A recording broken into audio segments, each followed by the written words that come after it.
Very good evening, welcome to the debate. ఇవాళ మన main topic Chandrababu Naidu గారి ఫస్ట్ కలెక్టర్ల కాన్ఫరెన్స్. దాని మీద చర్చించే ముందు జగన్మోహన్ రెడ్డి గారి ఒక ఆశ్చర్యకరమైన బ్రేకింగ్ ఒకటి ఉంది, దాని మీద మాట్లాడదాం. ఆయన హైకోర్టులో పిటిషన్ వేశారు. ఏంటంటే జూన్ 3వ తేదీ నాటికి తనకి ఏ భద్రత అయితే ఉందో ఆ భద్రతని కంటిన్యూ చేయాలి, ఆ మేరకు ప్రభుత్వాన్ని ఆదేశించండి అని చెప్పి ఒక పిటిషన్ వేశారు. ఆ పిటిషన్లో ఆయన మాట్లాడిన మాటలు ఎలా ఉన్నాయంటే, జూన్ 3 నాటికి నాకు 900 మంది భద్రత ఉంది, ఇప్పుడు ఆ భద్రతని మళ్ళీ కంటిన్యూ చేయాలి 900 మందిని అని చెప్పి ఆయన వేశారు.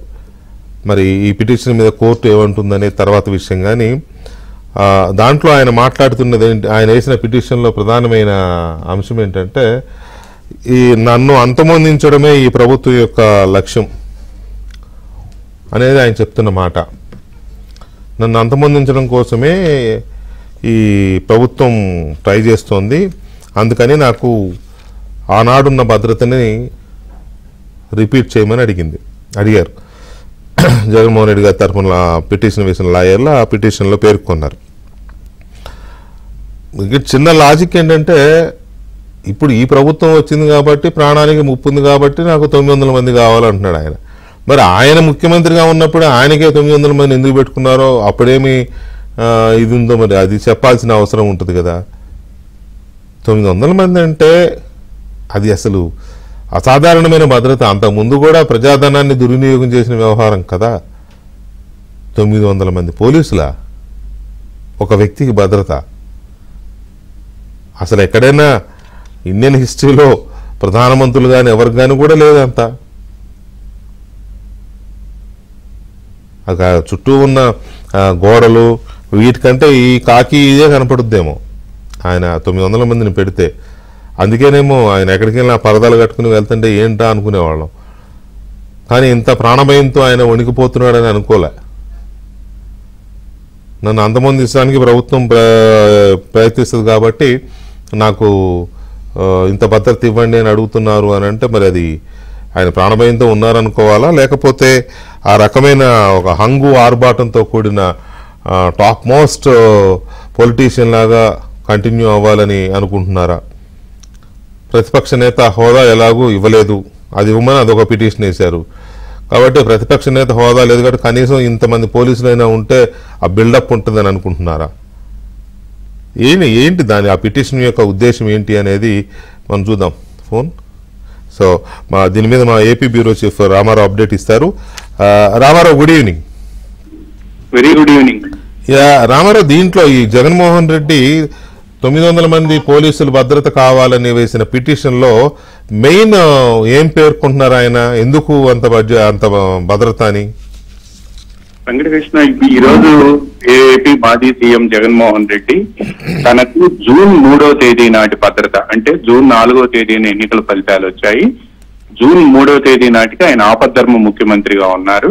బట్ కేర్ టేకర్ గవర్నమెంట్ ఆయన హెడ్ చేస్తున్నప్పటికీ కూడా ఆయన సీఎం గా అవడంతో అదే సెక్యూరిటీ ఉంది. ఆ సెక్యూరిటీలో ఆయన మీరు ఇంతకు ముందు చెప్పినట్టుగా స్పెషల్ సెక్యూరిటీ గ్రూప్, అంటే SSG అంటారు దాన్ని, వాళ్ళతో పాటు ఏపీఎస్పీ ఆంధ్రప్రదేశ్ స్పెషల్ పోలీస్, వీళ్ళతో పాటు AR arm reserve and civil, అంటే 4 అరేంజ్ చేసుకున్నాం. ఆయన తయారు చేశారు ఆ పేరు పెట్టి స్పెషల్ సెక్యూరిటీ గ్రూప్ అని చెప్పి సీఎం ఆయన కుటుంబ సభ్యులకు మాత్రమే ఉద్దేశించిన గ్రూపు. దాంట్లో 800 మంది వరకు ఉంటారు దాదాపుగా. అంటే వీళ్ళందరితో పాటు APSP, arm reserve and civil పోలీసులు కూడా ఆయన సెక్యూరిటీని పర్యవేక్షించే వాళ్ళు.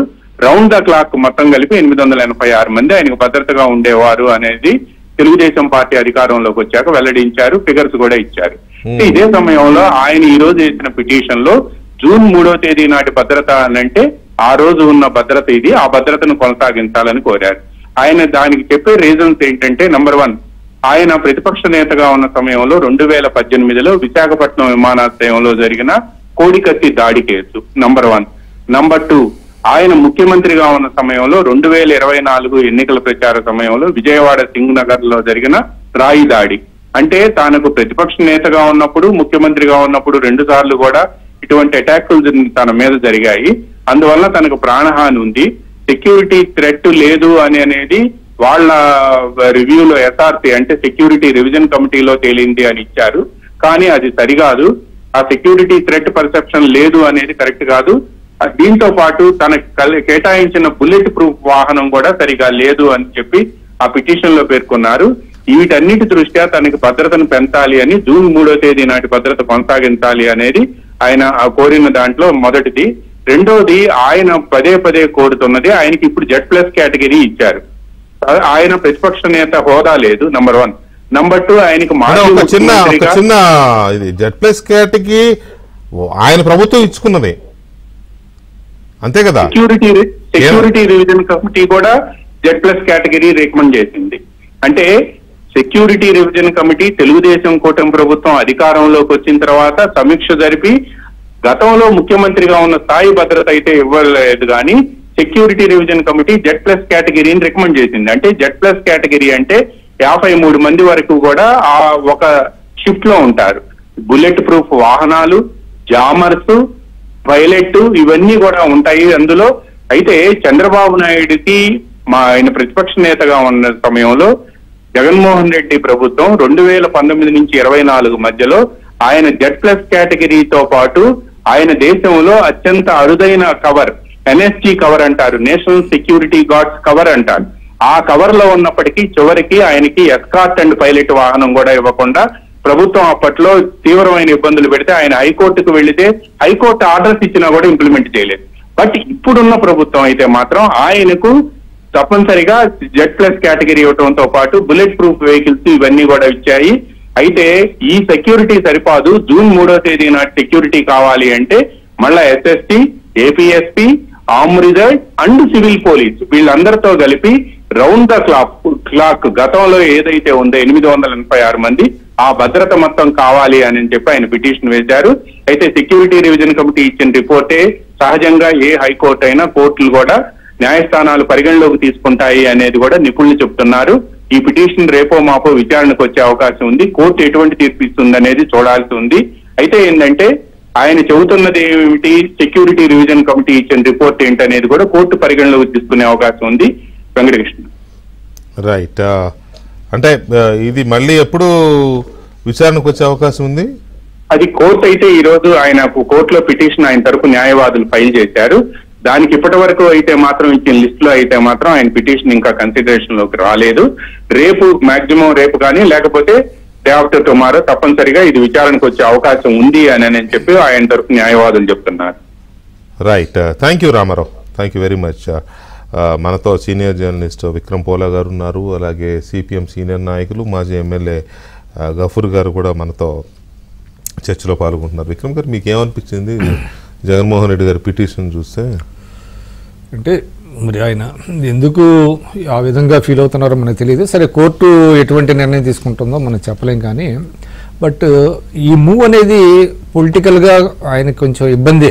ఎందుకంటే ఇప్పుడు ప్రతిపక్షంలో ఉన్నప్పుడు ఫ్రీగా ప్రజలతో కలవాల్సినటువంటి పరిస్థితి ఎక్కువ ఉంటుంది. ఒక రకంగా ఆయన ఓటమికి కారణం ఏంటంటే ఎవరిని కలవలేదు, ప్రజల్ని కలవలేదు. మీరు ఇందాక చెప్పినట్టుగా పరదాలు కట్టుకొని లేరు, ఎవరికి అపాయింట్మెంట్స్ ఇవ్వలేదు అనేది ఒక చర్చ విత్ ఇన్ ద పార్టీ, వాళ్ళ పార్టీలో జరుగుతున్నటువంటి పరిస్థితుల్లో ఇప్పుడు ప్రతిపక్ష నేత స్థానానికి వచ్చిన తర్వాత ప్రజలతో మింగిల్ అవ్వాలి, ప్రజలను కలవాలి తో ఉంటే ఆయనకి మేలు జరుగుతుంది ఒక ప్రతిపక్ష నేతగా, ప్రతిపక్ష పార్టీగా. కానీ ఇంకా నాకు 900 మంది పోలీసులు కావాలి, ఇంకా హై సెక్యూరిటీ కావాలి అన్నప్పుడు అది దానివల్ల ఆయనకి ఏ విధంగా మరి మేలు జరుగుతుందో తెలియదు. బట్ ఏదేమైనా కూడా ప్రాణాలు అనేది ముఖ్యం కదా పార్టీ కంటే కూడా, ప్రజలు పార్టీ కంటే కూడా ప్రాణాలు ముఖ్యమని ఆయన మరి ఆయన అంటే థ్రెట్ ఎక్కడి నుంచి, బయట నుంచి ఎక్కువ లేకపోతే విత్ ఇన్ ది పార్టీ నుంచి అంటే మనం చెప్పలేం నిజంగానే. ఎందుకంటే ఎక్కడి నుంచి ఆయన ఆ రకంగా ఫీల్ అవుతున్నారు అనేటువంటిది మనకు తెలియదు. కానీ బట్ కోర్టు ఇవన్నీ కూడా ఇందాక రామారావు గారు చెప్పినట్టుగా ఏదైతే ఆ థ్రెట్ పర్సెప్షన్ ఉందా లేదా అనేది వాళ్ళంతా ఎగ్జామిన్ చేసి కూడా దానికి తగినట్టుగా తీర్పిస్తారేమో చూడాలి. బట్ ఒకటైతే వాస్తవం, ఇంతమంది నిజంగా ఆయనకి మళ్ళీ అంటే అది రెస్టోర్ చేసేటట్టయితే ఇదంతా ప్రభుత్వం మీద భారం పడకుండా సొంతంగా వాళ్ళకి వాళ్ళు నిర్వహించుకునేటట్టుగా ఇస్తే, అటువంటి ప్రభుత్వం కనుక అదే కోర్టులు కనుక ఇస్తే అది మంచిది.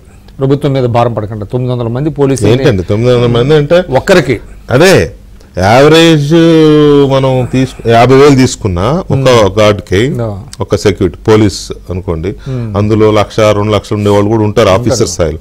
యావరేజ్ 50,000 తీసుకున్నా 4,50,00,000 అవుతుంది నెలకి.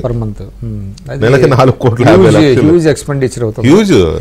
మళ్ళీ వాటికి తోడు వాళ్ళ మెయింటెనెన్స్, వెహికల్స్, ఇవన్నీ అది మరి వాళ్ళు ఏమనుకుంటున్నారో, ప్రజాధనాన్ని ఇష్టం వచ్చినట్టు అనుభవించాలనుకుంటున్నారేమో. రైట్. గఫూర్ గారు నమస్తే అండి.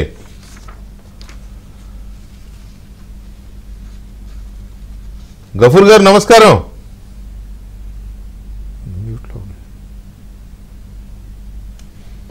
గఫూర్ గారు నమస్తే. నమస్తే నమస్తే. మ్యూట్ తో ఉన్నట్టు. గఫూర్ గారు ఇప్పుడు వినపడుతుందా? వినపడుతుందండి. Okay okay. జగన్మోహన్ రెడ్డి గారు మళ్ళీ తను అధికారంలో ఉన్నప్పుడు ఎంత బందోబస్తు అయితే పెట్టుకున్నాడో 900 మంది, అంతమంది కాలం కోర్టులో పిటిషన్ వేశారు కదా, అది భద్రత కోసమా బిల్డప్ కోసం అనుకోవాలనా?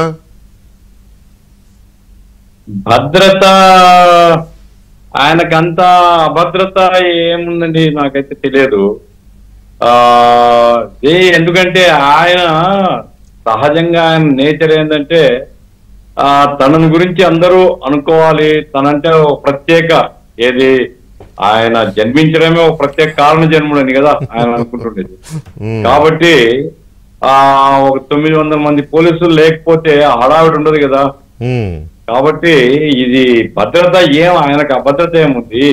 ఆయన మీద ఎవరి కోపం ఉంది? ఎవరు పోయి అటాక్ చేస్తారు ఆయన దగ్గరికి? ఎవరు పోగలుగుతారు? ఆయన ప్రైవేట్ సెక్యూరిటీ మెన్ కూడా ఉంటారు. అంటే ఆ పిటిషన్ లో కూడా నన్ను అంతమొందించడమే ఈ ప్రభుత్వ లక్ష్యము, అందుకే నాకు భద్రత కావాలని అడిగారట. రాజకీయంగా అంతమొందించడం లక్ష్యంగా ఏ ప్రభుత్వమైనా ఉంటది. రాజకీయ ప్రత్యర్థిని రాజకీయంగా అంతమొందిస్తారు కానీ ఫిజికల్ గా అంతమొందించే అవసరం ఏముంటుంది ఎవరికి? ఆయనకు తప్ప. అదే అర్ధరహితమైనటువంటిది అండి. ఆయన ఎంతసేపు ఉన్న ఈ ఈగో ఫీలింగ్స్ తో ఆయన అసలు విషయాలు కాకుండా ఈ చెత్త విషయాలు, నాకు హోదా కావాలా అని కోర్టుకు పోవడం, నాకు సెక్యూరిటీ కావాలని కోర్టుకు పోవడం, ఇవన్నీ కూడా చూసే వాళ్ళకు అసహ్యం అనిపిస్తున్నాయి. ఇది సరైనది కాదు. ఒక డిగ్నిఫైడ్ పాలిటీషియన్ కు ఇది సరైనటువంటి వైఖరి కాదు. ఆయన ఇష్యూస్ మీద పోవచ్చు. ఆయన ఇదిగో మీరు అవి చెప్పినారు, ఇంకా సూపర్ 6 అమలు చేయలేదు, ఇంకా చేయలేదు చెప్పొచ్చు. అయితే ఇంత తొందరగా చేయగలుగుతారా? అది ఒక చేయొచ్చు. అంతే తప్ప నాకు మంది మార్బలం కావాలా, నాకు ఈ ఇన్నోవా కారు పనికి రాదు, నాకు ఫార్చునర్ కారు కావాలా, లేకుంటే నాకు అది కావాలి, ఇట్లాంటివి చూసే వాళ్ళకి అసహ్యం అనిపిస్తే ఆ ధోరణితో పోతున్నాడు ఆయన. ఇక ఆయనకు చెప్పగలిగే వాళ్ళు ఎవరు లేరు. ఇప్పుడు సలహాదారులు ఉండేవాళ్ళు కూడా ఆయనకు జై కొట్టేవాళ్ళు తప్ప, అరే ఇది మంచిది కాదు, మనకు మన ఇమేజ్ టార్నిష్ అవుతుంది అనేటువంటిది చెప్పగలిగే వాళ్ళు ఎవరు లేరు. కాబట్టి ఆయన ఆడింది ఆట, పాడింది పాట. ఇప్పుడు ఈ కోర్టులలో వేయడం, కొంతమంది చెత్త అడ్వకేట్లు ఉంటారు, పనిమాల సలహాలు ఇచ్చేవాళ్ళు. కోర్టు పోతే ఏమవుతుందని నాకు అర్థం కాదా. ఇప్పుడు కోర్టు చూసేది పోలీస్ యొక్క రికమెండేషన్ ఏమిటి, ఇంటర్నల్ గా వాళ్ళ అసెస్మెంట్ ఏమిటి, ఎవరికి ఏం ప్రమాదం ఉంది, ఎవరికి ఫ్యాక్షన్స్ లో ప్రమాదం ఉందా, నక్సలైట్స్ తో ప్రమాదం ఉందా, లేకుంటే ఇంకా ఏమున్నాయనేది వాళ్ళు పోలీస్ రిపోర్ట్ చూస్తారు. ఈయనకి ఏం ప్రమాదం ఉంది కాబట్టి ఇవన్నీ కోర్టుకు పోవడం అంటే ఇంకా అపహాస్యం కావడము, ఇంకా నవ్వుపాడు కావడం అవుతుంది. రైట్. ఇక చూద్దాం మరి ఆయన ఎందుకు అలా అడిగారో, కోర్టు ఏం చెప్తుందో, ప్రభుత్వం ఏం చేస్తుందో చూద్దాం. ఇంత బాధ్యతని అయితే ప్రజల మీద వేయడం అనేది సరైనది కాదు. గడిచిన 5 ఏళ్ళు ఎంజాయ్ చేశారు ప్రజాధనంతో, ఇక ఇప్పుడు కూడా ఎంజాయ్ చేస్తాను అని అంటే ఇక ఆయన, ప్రజలు, ప్రభుత్వము, న్యాయ వ్యవస్థ చూసుకోవాలి. సరే, అది అయిపోతే ఇక ఇవాళ కలెక్టర్స్ కాన్ఫరెన్స్ జరిగింది ఆంధ్రప్రదేశ్లో. కొత్త ప్రభుత్వం ఏర్పాటైన తర్వాత కలెక్టర్ల కాన్ఫరెన్స్ జరిగింది. ఈ కలెక్టర్ల కాన్ఫరెన్స్లో చంద్రబాబు నాయుడు గారు కాన్ఫరెన్స్ని స్టార్ట్ చేయడమే ఈ కాన్ఫరెన్స్కున్న ప్రయారిటీ అని చెప్తూ, ఇది ఒక కొత్త చరిత్ర రాయడానికి, ఇది మరో చరిత్రని రాయడానికి ఈ కాన్ఫరెన్స్ కేంద్రం కాబోతోంది. ఈ కలెక్టర్ల ఎన్నో కాన్ఫరెన్స్లు పెట్టిన అనుభవం ఆయనది. కలెక్టర్ల కాన్ఫరెన్స్లు ఫ్రీక్వెంట్గా, అది కూడా. అలాంటిది ఒక కలెక్టరల్ కాన్ఫరెన్స్ గురించి ఎందుకు అంతగా స్ట్రెస్ చేసి ఇది మరో చరిత్ర రాయబోయే కాన్ఫరెన్స్ అని ఎందుకన్నారు అనే ఒక పాయింట్ అయితే, జగన్మోహన్ రెడ్డి గారు 2019లో అధికారంలోకి వచ్చిన తర్వాత వారం రోజులకి కలెక్టరల్ కాన్ఫరెన్స్ పెట్టారు. ఎక్కడ అంటే ప్రజావేదికలో పెట్టి ఆ కాన్ఫరెన్స్లో ఆయన తీసుకున్న నిర్ణయం ఏంటంటే ఆ కలెక్టరల్ కాన్ఫరెన్స్లో అందరూ కూర్చున్న ఆ వేదికను కూల్చేయాలని. అదే అక్కడ తీసుకున్న నిర్ణయం, అంతకుమించి ఏమీ లేదు. అయిపోయింది. అది అయిపోయినాక కూల్చేశారు. మళ్ళీ ఆ తర్వాత ఏనాడు కలెక్టరల్ కాన్ఫరెన్స్ జరగలేదు, 5 ఏళ్ళు కూడా. ఒక్క కలెక్టరల్ కాన్ఫరెన్స్ కూడా జరగలేదు. వన్ అండ్ ఓన్లీ అది కూలగొట్టడం కోసం అది పెట్టుకున్నారు. సో మరి ఆయన అసలు ఒకటే కలెక్టర్ కాన్ఫరెన్స్ కూడా పెట్టలేదు. మన చంద్రబాబు నాయుడు గారేమో పెట్టి దానికి కొన్ని ఒక చరిత్ర తిరగరాయబోతున్న కాన్ఫరెన్స్ ఇది, ఇక మీదట చాలా కాన్ఫరెన్స్లు జరుగుతాయి అని వాళ్ళ మీద చాలా బాధ్యతలు పెట్టారు. అన్నిటికీ మించి 5 ఏళ్ల పాటు విధ్వంసానికి గురైన ఈ రాష్ట్రాన్ని మళ్ళీ ట్రాక్లోకి తీసుకురావడానికి, మళ్ళీ గాడిని పెట్టడానికి ఆ బాధ్యత అంతా కలెక్టర్ మీద ఉంటుంది. కలెక్టర్లు తలుచుకుంటేనే ఇది సాధ్యమవుతుంది అని అనడం, కలెక్టర్లు ఎలా దాన్ని సెట్ చేయగలరు, కలెక్టర్లు కావచ్చు, ఇతర అధికారులు కావచ్చు, ఎలా సెట్ చేయగలరు విధ్వంసమైన రాష్ట్రాన్ని మళ్ళీ కాస్త ఉత్తేజం ఎలా తీసుకురాగలరు రాష్ట్రంలో అనేది ఒక పాయింట్ అయితే. పునర్నిర్మాణం చేస్తాం రాష్ట్రానికి అని తీసుకొచ్చాము, మళ్ళీ పునర్నిర్మాణం పాత వైభవం తీసుకొస్తామని చంద్రబాబు నాయుడు గారు ఒకవైపు, పవన్ కళ్యాణ్ గారు ఒకవైపు, లోకేష్ ఇంకొక వైపు విపరీతమైన హామీల మీద హామీ ఇచ్చారు ప్రజలకి, ప్రచారం మొత్తం కూడా. సో ఆ పునర్నిర్మాణాన్ని విజయవంతంగా చేసే వ్యూహం ఏముంది కొత్త ప్రభుత్వం దగ్గర అనేది ఇంకా కొన్ని విషయాలు ఉన్నాయి. అన్నిటికంటే ఇంపార్టెంట్ ఏంటంటే చంద్రబాబు నాయుడు గారి ట్రేడ్ మార్క్ ఇదేంటంటే, ఆయన ఏదైనా మీటింగ్ పెడితే గంటల తరబడి చేస్తారు. క్యాబినెట్ మీటింగు ఒక 7-10 గంటలు, తర్వాత రివ్యూ మీటింగ్ పెడితే గంటల తరబడి, వీకెండ్ అని ఉండదు, ఆదివారం అని ఉండదు, రోజుల తరబడి చేస్తారు అనేది ఒక ఆయనకి ఇది ఉంది. అలాంటిది సడన్గా ఆయన ఇవాళ ఈ కాన్ఫరెన్స్లో ఆయన అనౌన్స్ చేసింది ఏంటంటే, ఇక మీద గంటల తరబడి ఉండవు, ఏ మీటింగ్ అయినా గంటన్నర కంటే ఎక్కువ ఉండదు, అలాగే సాటర్డే సండే రివ్యూ మీటింగులు ఉండవని. అది షాకింగే ఒక రకంగా. అలాంటివి ఎలా ఇంప్లిమెంట్ అవుతాయి, ఆయన చేయగలరా, అవి లేకుండా ఆయన ఉండగలరా ఫస్ట్ ఆఫ్ ఆల్ అనేది ఒక ఆసక్తికరమైన చర్చ జరిగింది ఇవాళ. సో దీని మీద మాట్లాడదాం. దాంతో ముందుగా విక్రమ్ గారు, మీరు గతంలో చంద్రబాబు నాయుడు గారి కలెక్టర్ల కాన్ఫరెన్స్లు కానీ, ఆయన వే ఆఫ్ అప్రోచ్ కానీ ఇవన్నీ చూశారు కదా. ఈ కాన్ఫరెన్స్ చరిత్ర తిరగరాస్తుంది అని అనడంలో ఉద్దేశం ఏంటి? అంటే తిరగరాస్తుంది అంటే, గతంలో మీకు ఉన్న పాలసీలని రివ్యూ చేసి పాత పాలసీల్లో ఎనామలీస్ ఏవైతే ఉన్నాయో అవన్నీ కూడా తొలగించడం, ఆయన ఏమనుకుంటున్నారు అంటే ఆయన అప్రోచ్ ఏంటి అనేది కలెక్టర్లకి దిశానిర్దేశం చేశారండి. ఆయన ఏం కోరుకుంటున్నారు, ముందుగా ప్రజలు ఏం కోరుకుంటున్నారు వాళ్ళ నుంచి అంటే, ప్రజలు మ్యాండేట్ ఇచ్చారు.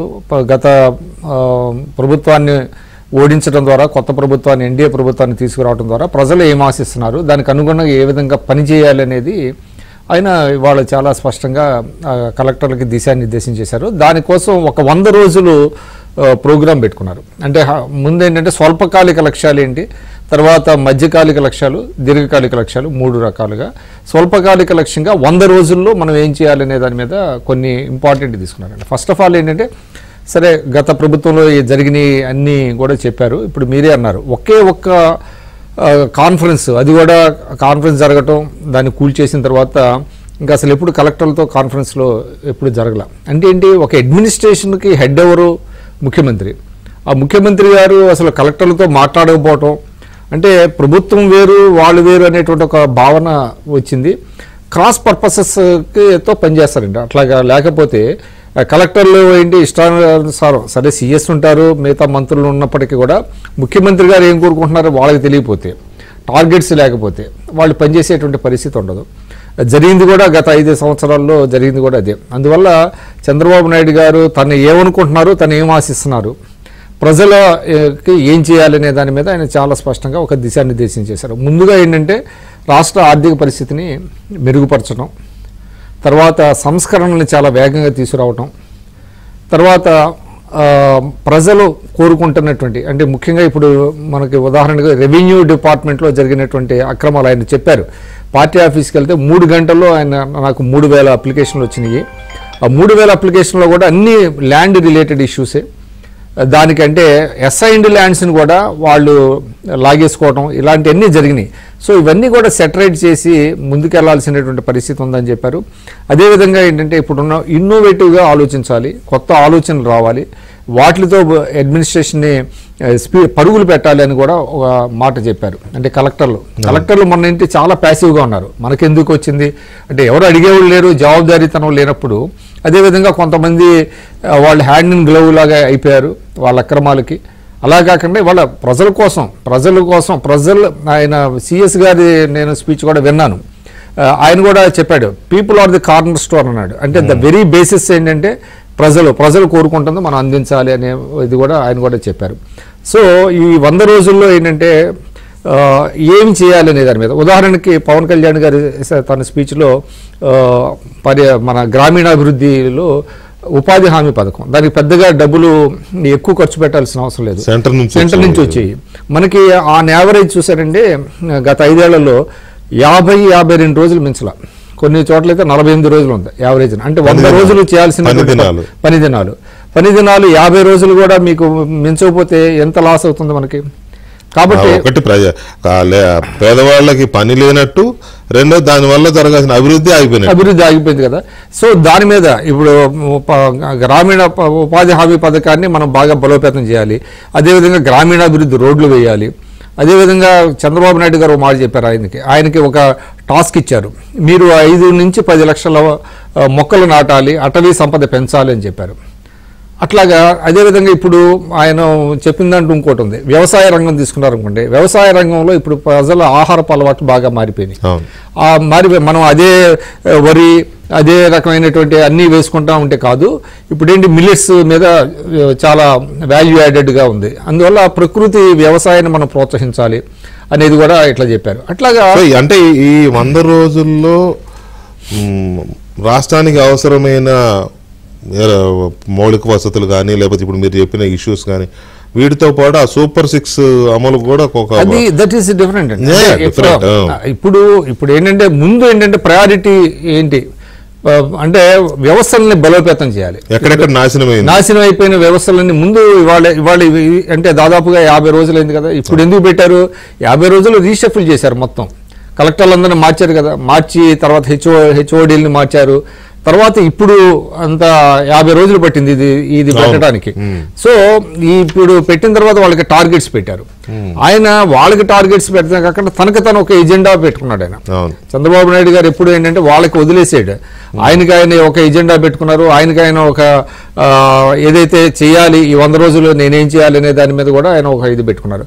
సో ఇవన్నీ కూడా ఏంటంటే ప్రభుత్వానికి ప్రాధాన్యతలు, ప్రజల ప్రాధాన్యతలను అనుగుణంగా చేయటం అనేటువంటిది. అడ్మినిస్ట్రేషన్ లేనిదేనండి ప్రభుత్వం అనేది ఇమేజ్ ప్రభుత్వ ఇమేజ్. ఆయన ఆ మాట తన ప్రారంభం రిమార్క్స్ లో కూడా చెప్పారు. ప్రభుత్వ ఇమేజ్ దేని మీద ఆధారపడి ఉంటుందంటే ప్రభుత్వ యంత్రాంగం మీద, డెలివరీ సిస్టమ్ మీద. కాబట్టి మీరు బాగా పనిచేయండి, మంచి నేను స్వేచ్ఛ ఇస్తాను, ప్రజల అవసరాలు గుర్తించండి, దానికి అనుగుణంగా చేయండి అని చెప్పారు. ఇది ఒక రకంగా మోటివేషనల్ గా టాక్ లాగా జరిగింది. వాళ్ళకు కూడా దాంతో పాటు ఈ ఫస్ట్ కాన్ఫరెన్స్ అనే దాన్ని మొత్తం ఈ 5 ఏళ్ల పాలనకి ఒక స్టెప్పింగ్ స్టోన్ లేకపోతే ఒక వ్యూహ రచన చేసే దీని ఎజెండా ఫిక్స్ చేసే కాన్ఫరెన్స్ గా ఆయన అన్నట్టుంది. అయితే కలెక్టర్లు లేదా ఉన్నతాధికారులు, ఐఏఎస్లు, ఐపీఎస్లు, సీనియర్ పొజిషన్లో ఉన్న వాళ్ళు, వీళ్ళు ఈ విధ్వంసమైన రాష్ట్రానికి సంబంధించి మళ్ళీ దాన్ని గాడిన పెట్టే బాధ్యతని కలెక్టర్ల మీద వీళ్ళ మీద పెడితే అది ఎంతవరకు వాళ్ళు దాన్ని సీరియస్గా తీసుకుని రావు గారు కూడా జాయిన్ అయ్యారు. అయితే గఫూర్ గారు, కలెక్టర్ల కాన్ఫరెన్స్ పర్టికులర్గా ఈ కలెక్టర్ల కాన్ఫరెన్స్కి ఉన్న ప్రయారిటీ కానీ లేకపోతే ఇది రాష్ట్రానికి సంబంధించినంత వరకు మరో చరిత్ర రాయడానికి జరుగుతున్న కాన్ఫరెన్స్ అని కానీ చంద్రబాబు నాయుడు గారు అనడాన్ని మీరు ఎలా విశ్లేషిస్తారు? వెంకటకృష్ణ గారు, ఇప్పుడు అస్సలేం జరగకుండా ఇన్నాళ్ళ తర్వాత జరగడం అనేది చారిత్రాత్మకంగా అవునా కాదా అంటే ఆ రీత్యా చారిత్రాత్మకంగా అనొచ్చు. కానీ it is a regular procedure అండి. కలెక్టర్స్ కాన్ఫరెన్స్ అనేది గవర్నమెంట్ తన పాలసీల్ని కలెక్టర్లకు ఎక్స్ప్లెయిన్ చేసి ఇంప్లిమెంటేషన్ లో ఏదైనా మీకు ఇబ్బందులు ఉన్నాయనేసి వాళ్ళ నుంచి ఫీడ్బ్యాక్ తీసుకొని ఒక 3 మాసాలకు ఎంతో ప్రోగ్రామ్ ఇచ్చేసి అమలు జరపమని చెప్పడం అనేటువంటిది అది రొటీన్ ప్రాసెస్, రెగ్యులర్ ప్రాసెస్, జరగాల్సినటువంటి మినిమం బాధ్యత అది ప్రభుత్వానికి, కలెక్టర్లకి. అయితే జగన్మోహన్ జరపలేదు. ఎందుకు జరపలేదంటే జగన్మోహన్ దగ్గర వేరే అజెండా లేదు, బటన్ నొక్కుడు తప్ప ఇతరాత్ర డెవలప్మెంట్ ప్రోగ్రామ్స్ ఏమీ లేవు. ఇప్పుడు ఈ రోజు ముఖ్యమంత్రి గారు సాయిల్ కన్జర్వేషన్ గురించి మాట్లాడినాడు. అట్లాగే ఫిషరీ ఎట్లా డెవలప్ చేయాలా దానికి సంబంధించినటువంటి సూచనలు అవి మాట్లాడారు.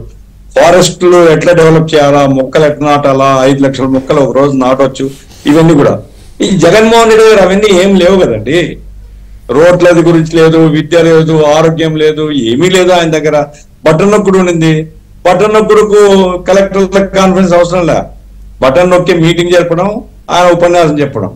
కాబట్టి దాంతో పోల్చుకుంటే ఇది చరిత్ర సృష్టించడమే. ఎందుకంటే మళ్ళా రొటీన్ రెగ్యులర్ సిస్టమ్ లోకి తీసుకొని రావడం అన్నట్టు. అయితే నిర్ణయాలుగా ఏమి కలెక్టర్స్ కాన్ఫరెన్స్ లో నిర్ణయాలు ఉండవు.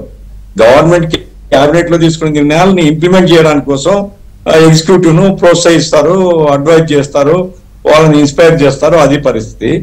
ఏమైనా కలెక్టర్స్ కాన్ఫరెన్స్ జరగడం మంచిది. రాష్ట్రంలో ఒక పరిపాలన రాబోయే 5 సంవత్సరాలు అంటే ఒక చిన్న చెప్పండి సందేహం అనుకోండి, లేకపోతే ఇతను అబ్జర్వేషన్ అనుకోండి. జగన్మోహన్ రెడ్డి గారి హయాంలో బ్యూరోక్రాట్స్ అందరూ అయితేనేమో పొలిటికల్ బాసులకి తలలూపుతూ చేయకూడని పనులన్నీ చేశారు.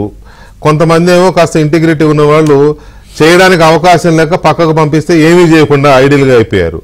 సో ఇప్పుడు వాళ్ళు ఉన్నారు ఈ ప్రభుత్వంలో, వీళ్ళు ఉన్నారు, వాళ్ళు కలెక్టర్లు ఉన్నారు, వీళ్ళు కలెక్టర్ ఉన్నారు, వాళ్ళు రకరకాల పోస్టులో ఉన్నారు కదా. సో వీళ్ళందరినీ మళ్ళీ కార్యోన్ముఖులు చేయడం కోసం కాస్త ఇది ఉపయోగపడుతుందని అనుకోవచ్చా? ఉపయోగపడుతుందండి. నేనేమే అది వేస్ట్ ఎక్సైజ్ చెప్పడం లేదు. నేను కలెక్టర్స్ కావచ్చు ఉపయోగం. ఎందుకంటే ప్రభుత్వం గాడిన పడడానికి, కలెక్టర్లను మోటివేట్ చేయడానికి ప్రభుత్వం ఏ దానికి ప్రయారిటీ ఇస్తుంది. ఆ ప్రయారిటీ ఎందుకంటే పైన నిర్ణయం చేయడం కాదు కదా, కింద గ్రౌండ్ లెవెల్లో ఇంప్లిమెంట్ కావాలంటే కలెక్టర్ల ద్వారా అది ఇంప్లిమెంట్ అవుతుంది. కాబట్టి ఆ రకంగా కలెక్టర్స్ కాన్ఫరెన్స్ పీరియాడికల్ గా జరపడం ఒక ఆరోగ్యకరమైనటువంటి ప్రభుత్వానికి చాలా మంచిది, చాలా అవసరం కూడా, ప్రజలకు కూడా అవసరం. అదే ప్రారంభం ఎక్సైజ్ మంచిది. అయితే నేను చెప్పదలుచుకుందామంటే ఇంకా గాడిన పడలేదు సార్. నేను ఈ నోటీస్ తీసుకున్నా, ఇంకా గాడిన పడలేదు సార్. ఇంకా ఇప్పుడు ట్రాన్స్ఫర్స్ అయినాయి. ఇంకా జిల్లాలో ట్రాన్స్ఫర్ అయినటువంటి వాళ్ళ ప్లేస్ లో జాయింట్ కలెక్టర్ పోయినారు, జాయింట్ కలెక్టర్ రాలేదు. కమిషనర్లు పోయినారు, మళ్ళా కమిషనర్ రాలేదు. ఇట్లా ఇవన్నీ గందరగోళాలు ఉన్నాయి. ఇది చాలా డిలే అవుతుంది. ఇంత డిలే ఎప్పుడు జరగలేదు, ఈసారే అవుతుంది. ఎందుకు అవుతుందో నాకు తెలియదు. మోటివ్స్ నేనేం అంటగట్టడం లేదు. తెలియకపోవడానికి గఫూర్ గారు, ఇందులో మీకు తెలియదని మీరు అనకండి, నాకు తెలుసు మీరు ఎందుకు చెప్పట్లేదు. కానీ తెలియకపోవడానికి ఏముంది ఇందులో? జగన్మోహన్ రెడ్డి గారి హయాంలో చాలా తప్పులు చేసిన ఆఫీసర్స్ జిల్లా స్థాయిలో, నియోజకవర్గాల స్థాయిలో, లేకపోతే పై స్థాయిలో చాలా మంది ఉన్నారు. వాళ్ళందరికీ పోస్టింగ్లు అంత తేలిగ్గా ఇవ్వరు కదా, కాబట్టి కొంత ఇబ్బంది ఉండొచ్చు. కృష్ణ గారు అంతవరకే లేదు, అంతవరకైతే నాకేం అభ్యంతరం లేదు. ఇప్పుడు మీరు డిఎస్పీలో ఆ చైతన్య లేకుంటే ఇంకోడు 3, 4, 5 మందో 10 మందో రాష్ట్రంలో వైఎస్ఆర్సీపీ కార్యకర్తలాగా పనిచేసిన వాళ్ళు సస్పెండ్ చేయండి, ఎవరికేం బాధలేదు. వాళ్ళని రిమూవ్ చేసినా నాకేం బాధలేదు. అయితే ఆ పేరుతో ఎక్కడ రివ్యూ జరుగుతుందో కానీ మళ్ళా మాకు వైసీపీ వాళ్ళనే ఇచ్చినారు అని కొంతమంది అంటే ఆ రివ్యూ కాదు, ఇంకేమి ప్రయారిటీస్ ఉన్నాయో నాకు తెలియదు. ఏమైనా అడ్మినిస్ట్రేషన్ కూడబడాలంటే ఆఫీసర్ కేటగిరీ ఉండేటువంటి కాళ్ళన్నీ భర్తీ చేయాలా. ఆ తర్వాత ఏదైతే కలెక్టర్స్ కాన్ఫరెన్స్ లో శాఖల వారీగా ప్రయారిటీస్ పెట్టుకున్నారో వాటిని ఇంప్లిమెంట్ చేసేలాగా మోటివేట్ చేయాలా. రైట్. ఇప్పుడు జగన్మోహన్ రెడ్డి ఆదర్శం కాదండి మనకు. జగన్మోహన్ రెడ్డి ధననాశనం చేసినాడు, విధ్వంసకుడు ఒక మాటలు చెప్పాలంటే. కాబట్టి దాని స్థానంలో ఒక సజావైనటువంటి పరిపాలన రావాలంటే ఐఏఎస్ ఆఫీసర్స్ ఇప్పుడు దాంట్లో కూడా ఉన్నారు. ఇప్పటికీ స్వామి భక్తి ప్రదర్శించే వాళ్ళు ఉన్నారు, ఇప్పటికీ తైనాతీలుగా పనిచేసే వాళ్ళు ఉన్నారు. తప్పదు, ఇంక వాళ్ళ సర్వీసు మనం ఏం చేయగలుగుతాం సార్? ఐపీఎస్ ఐఏఎస్ అయిన తర్వాత ఇక వాళ్ళని మనం బయటికి పంపలేం కదా. కాబట్టి ఉండొచ్చు. అయితే అటువంటి వాళ్ళని ఎక్కడ పెట్టాలా? పనిచేసే వాళ్ళని ఎక్కడ పెట్టుకోవాలని చూసుకొని ఆ రకంగా ఈ రకమైనటువంటి అనిశ్చితి కొనసాగకూడదు. చంద్రబాబు నాయుడు గారు ఆయనేమో పరిగెత్తున్నాడు, కానీ కింది అడ్మినిస్ట్రేషన్ పరిగెత్తాలంటే ఇటువంటివన్నీ జాగ్రత్తలు తీసుకోవాలి. రైట్. శ్రీనివాసరావు గారు నమస్తే అండి. ఏం చరిత్ర సృష్టించబోతున్నారు ఈ కలెక్టర్ల కాన్ఫరెన్స్తో? ఇప్పుడు ఇది ఒక చారిత్రాత్మకమైన సమావేశం అని అనడంలో, ముఖ్యమంత్రి గారు అనడంలో ఉద్దేశం ఏమై ఉంటుందని నాకు అర్థమైందంటే, దానికి ముఖ్యమంత్రి గారే వివరంగా చెప్పారు. చాలా విషయాలు చెప్పారు. 2019-24 మధ్య జరిగిన వ్యవస్థల విధ్వంసం, అందులో భాగంగా బ్యూరోక్రాట్స్ ఎంతోమంది పొలిటికల్ సబార్డినేట్స్గా మారి అప్పటి అధికార పార్టీ ప్రయోజనాలే లక్ష్యంగా పనిచేశారు. ఇప్పుడు మీరు గఫూర్ గారు మాట్లాడుకున్న సబ్జెక్ట్ అదే. ఇప్పుడు నేను ఒక పోలీస్ అధికారిని తీసుకోవాలనుకున్నానంటే నా పరిధిలో, అంటే కావాలని అనుకున్నా. ఆ తర్వాత ఆ పోలీస్ అధికారి ఒక 2 ఏళ్ల క్రితం, సంవత్సరం క్రితం తెలుగుదేశం పార్టీలో చాలా సీనియర్ అయిన ఒక నాయకుడిని కారు మీద దాడి చేసి కారు పగలగొట్టాడు అనుకోండి. ఒక తెలుగుదేశం పార్టీ సీనియర్ నాయకుడు ఒక నిరసన కార్యక్రమంలో పాల్గొనడానికి ఒక చోటకి వెళ్ళాడు. అక్రమ క్వారీ ఉంది, మీడియాకు చూపించడానికి వెళ్ళాడు, అక్రమ మైనింగ్ని. సో ఈ పోలీస్ అధికారి అక్కడ ఏం చేశాడంటే, అప్పుడు అధికారంలో ఉన్న వాళ్ళ సంతోషం కోసం ఈ తెలుగుదేశం పార్టీ నాయకుడు కారును పగలగొట్టాడు. సో అలాంటి వాళ్ళు ఎంతోమంది ఉన్నారు. మేము అమరావతి పాదయాత్ర చేస్తుంటే అరసవెల్లి డిఎస్పీ మాధవరెడ్డి డిఎస్పీ లాగా కాకుండా స్థానిక వైసీపీ నాయకుల్లాగా ప్రవర్తించాడు. పెట్రోల్ ప్యాకెట్లే వేశారు కదా మహిళల మీద. నన్ను పెదకూరపాడు పోలీసులు అరెస్ట్ చేసి ఎఫ్ఐఆర్లు ఏం రాశారంటే కొలుగుపూడి శ్రీనివాసరావు చౌదరి అని రాశారు. కేసు పెట్టలేదా మీరు? ఇప్పుడు పెట్టండి. ఇట్లాంటివి ఎన్నో ఉన్నాయి. దానివల్ల ఏమవుతుందంటే, వాస్తవానికి ఈరోజు కలెక్టర్లకి చంద్రబాబు గారు చాలా స్పష్టంగా చెప్పింది ఏంటంటే, ఐఏఎస్ అనేది ఒక కళ. ఐఏఎస్లో కూడా మళ్ళీ కలెక్టర్గా పనిచేసే 4 ఏళ్ళు 5 ఏళ్ళు 6 ఏళ్ళు జిల్లాకి అధిపతిగా పనిచేసే ఆ కాలం వాళ్ళకి ఒక లైఫ్ టైం అచీవ్మెంట్. ఈ రోజు కూడా అవగాహన కూడా, ఈ రోజు కూడా అంటే కలెక్టర్లకు ఉండే అవకాశం అందరి అధికారులకు ఉండదండి. కరెక్ట్. మా ఊర్లో మాదిగపల్లి పక్కన మాలపల్లి పేరు జయభారత నగర్. జయభారత నగర్ అనేది ఏంటి అనేది చాలా మంది తెలియదు. జయభారత రెడ్డి గారు గుంటూరు జిల్లా కలెక్టర్గా ఉన్నప్పుడు అప్పుడున్న పాత మాలపల్లి చాలా ఇరుగ్గా ఉంటే జనం పెరిగి ఆ మాలపల్లిలో ఉన్న ప్రజలందరికీ ఊరు బయట పట్టాలు ఇచ్చెళ్ళాడు. అంటే ఇంటి పట్టాలు ఇచ్చాడు కాబట్టి కొన్ని వందల మందికి ఆయన దేవుడయ్యాడు. వరంగల్లో కూడా శాలిని మిశ్రా రోడ్ అని ఉంటుంది, ఆవిడ వేయించింది ఒక పెద్ద రోడ్డు. జయభారత నగర్ అంటే మా ఊర్లో అది కలెక్టర్ పేరు. ఇప్పుడు మనకి గుంటూరులో బ్రాడీపేట అరండాలపేట ఉంటాయి, వాళ్ళు కలెక్టర్లు బ్రిటిష్ వాళ్ళ కాలంలో, సిపి బ్రౌన్ ఇలాంటి వాళ్ళందరూ. కాబట్టి ఈ కలెక్టర్ల నాయకత్వంలో అసలు మా ప్రభుత్వం యొక్క ఆలోచన విధానం ఏంటి, ప్రాధాన్యతలు ఏంటి చెప్పారు కదా. రోడ్ల గురించి చెప్పారు, విద్యుత్ గురించి చెప్పారు. తర్వాత అసలు ఇందులో 2 అంశాలు చంద్రబాబు నాయుడు గారు చెప్పారు, దాని మీద చర్చ జరగాలండి. అదేంటంటే ఓషన్ ఎకానమీ అన్నారు. ఓషన్ ఎకానమీ, గుజరాత్ ఆర్థికంగా దేశంలో మిగతా రాష్ట్రాల కన్నా ముందుండటానికి కారణం మన దేశంలో అతి పొడవైన తీర ప్రాంతం గుజరాత్లో ఉంది. మనం ఇప్పుడు ఈ కార్యక్రమం అయిపోయిన తర్వాత మీరు ఒకసారి ప్రపంచ పటం ఓపెన్ చేసి చూసుకోండి. అభివృద్ధి చెందిన దేశాలు ఒక 10 దేశాల్లో 15 దేశాల్లో మీరు ఒక లిస్ట్ తీసుకోండి. ఆ దేశాలన్నీ తీర ప్రాంతాల్లో సముద్రం పక్కన. అంటే water is N advantage to development. మనకి మిగతా రాష్ట్రాలకి లేనిది లేదా తెలంగాణకి లేనిది ఆంధ్రప్రదేశ్కి ఉన్నది ఏంటంటే, ఈరోజు తెలంగాణలో ఐటీ గురించి చెప్పుకుంటాం. 2,83,000 వచ్చిందని ఈరోజు ఒక పత్రిక రాసింది. తెలంగాణలో ఐటీకి ఎంత పొటెన్షియల్ ఉందో ఆంధ్రప్రదేశ్లో ఆక్వాకి అంత పొటెన్షియల్ ఉంది. ఆక్వాకి అంత పొటెన్షియల్ ఉంది. వ్యవసాయం పక్కన పెట్టండి, ఆక్వాకి అంత పొటెన్షియల్ ఉంది. కాబట్టి ఈరోజు ఎక్స్పోర్ట్ ఓరియంటెడ్ ప్రొడక్షన్ అని సార్ చెప్పారు. అసలు ఎక్స్పోర్ట్ ఓరియంటెడ్ ప్రొడక్షన్ చైనా ప్రపంచంలో మొన్నటిదాకా అధిక జనాభా ఉన్న దేశం. మరి అధిక జనాభా ఉన్న దేశమే అధిక సమస్యలతో సతమతం అవ్వాలి కదా. కానీ చైనా ఆర్థికంగా అంత అభివృద్ధి చెందడానికి కారణం ఏంటంటే China simple secret export oriented production. అంటే ఒక వస్తువు తయారు చేస్తారు, ఎగుమతి చేస్తారు. తయారు చేసి ఎగుమతి చేసినప్పుడు డబ్బులు వస్తాయి. ఇప్పుడు ప్రతి ఇంట్లో భార్య స్వీట్స్ వండిందండి, భర్త కూర్చొని తిన్నాడు. ఏముంటది? అదే పుల్లారెడ్డి గారి ఇంట్లో భార్య స్వీట్స్ వండింది, పుల్లారెడ్డి గారు సైకిల్ మీద ఊరంతా తిరిగి అమ్ముకొచ్చారు. ఏమైంది? ఈరోజు దాని విలువ దాదాపు 10,000 కోట్లు.